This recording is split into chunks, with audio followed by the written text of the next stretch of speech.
जय माता दी। श्री गणेशाय नमः। ओम नमः चंडिकायै। सप्तमोऽध्याय। मैं मातंगी देवी का ध्यान करता हूँ। वे रत्नमय सिंहासन पर बैठकर पढ़ते हुए तोती का मधुर शब्द सुन रहे हैं। उनके शरीर का वर्ण श्याम है।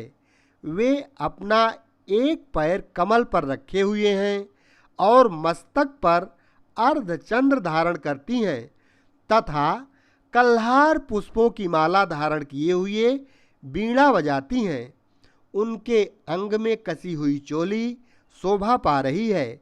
वे लाल रंग की साड़ी पहने हुए हाथ में शंखमय पात्र लिए हुए हैं। उनके वदन पर मधु का हल्का हल्का प्रभाव जान पड़ रहा है और ललाट में बेंदी शोभा दे रही है।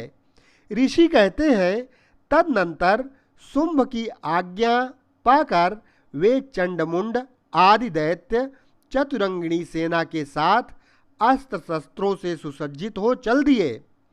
फिर गिरिराज हिमालय के सुवर्णमय ऊंचे शिखर पर पहुंचकर उन्होंने सिंहासन पर बैठी देवी को देखा। वे मंद मंद मुस्कुरा रही थीं। उन्हें देखकर दैत्य लोग तत्परता से पकड़ने का उद्योग करने लगे। किसी ने धनुष तान लिया, किसी ने तलवार संभाली और कुछ लोग देवी के पास आकर खड़े हो गए।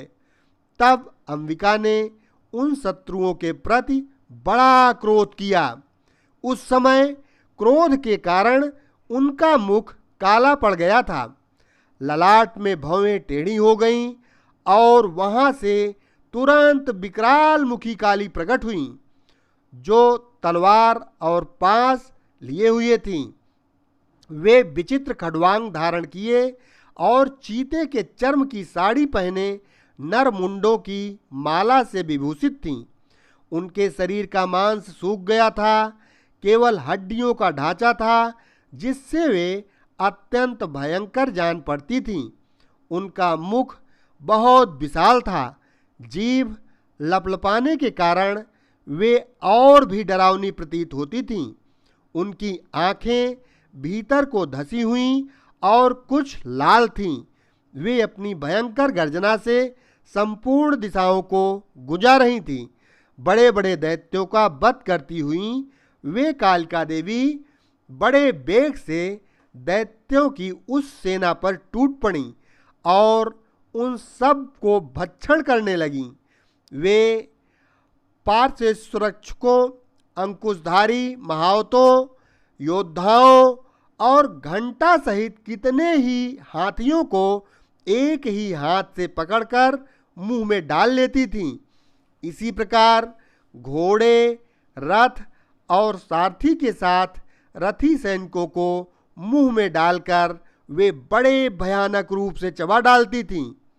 किसी के बाल पकड़ लेती, किसी का गला दबा देती, किसी को पैरों से कुचल डालती और किसी को छाती के धक्के से गिराकर मार डालती थीं। वे असुरों के छोड़े हुए बड़े बड़े अस्त्र शस्त्र मुंह में पकड़ लेती और रोष में भरकर उनको दांतों से पीस डालती थीं। काली ने बलवान एवं दुरात्मा दैत्यों की वह सारी सेना रौंद डाली, खा डाली और कितनों को मार भगाया। कोई तलवार के घाट से उतारे गए, कोई खटवांग से पीटे गए और कितने ही असुर दांतों के अग्रभाग से कुचले जाकर मृत्यु को प्राप्त हुए। इस प्रकार देवी ने असुरों की उस सारी सेना को क्षण भर में मार गिराया। यह देख चंड उन अत्यंत भयानक काली देवी की ओर दौड़ा तथा महादैत्य मुंड ने भी अत्यंत भयंकर बाणों की वर्षा से तथा हजारों बार चलाए हुए चक्रों से उन भयानक नेत्रों वाली देवी को आच्छादित कर दिया। वे अनेकों चक्र देवी के मुख में समाते हुए ऐसे जान पड़े मानो सूर्य के बहुतेरे मंडल बादलों के उदर में प्रवेश कर रहे हों। तब भयंकर गर्जना करने वाली काली ने अत्यंत रोष में भरकर विकट अट्टहास किया। उस समय उनके विकराल बदन के भीतर कठिनता से देखे जा सकने वाले दांतों की प्रभा से वे अत्यंत उज्जवल दिखाई देती थीं। देवी ने बहुत बड़ी तलवार हाथ में ले हंग का उच्चारण करके चंड पर धावा किया और उसके केस पकड़कर उसी तलवार से उसका मस्तक काट डाला। चंड को मारा गया देखकर मुंड भी देवी की ओर दौड़ा। तब देवी ने रोष में आकर उसे भी तलवार से घायल करके धरती पर सुला दिया।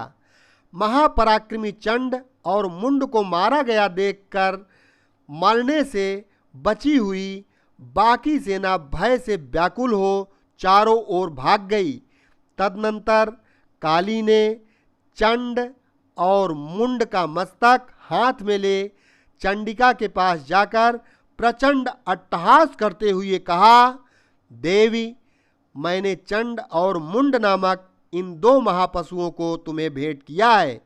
अब युद्ध में तुम शुंभ और निशुंभ का स्वयं ही वध करना। ऋषि कहते हैं, वहां लाए हुए उन चंड मुंड नामक महादैत्यों को देखकर कल्याणमयी चंडी ने काली से मधुर वाणी में कहा, देवी, तुम चंड और मुंड को लेकर मेरे पास आई हो, इसलिए संसार में चामुंडा के नाम से तुम्हारी ख्याति होगी। इस प्रकार श्री मार्कंडेय पुराण में सांवर्णिक मनवंतर की कथा के अंतर्गत देवी महात्म्य में चंड मुंड नामक वध 7वां अध्याय पूरा हुआ। ओम नमः चंडिकायै। ओम नमो देव्यै नमः।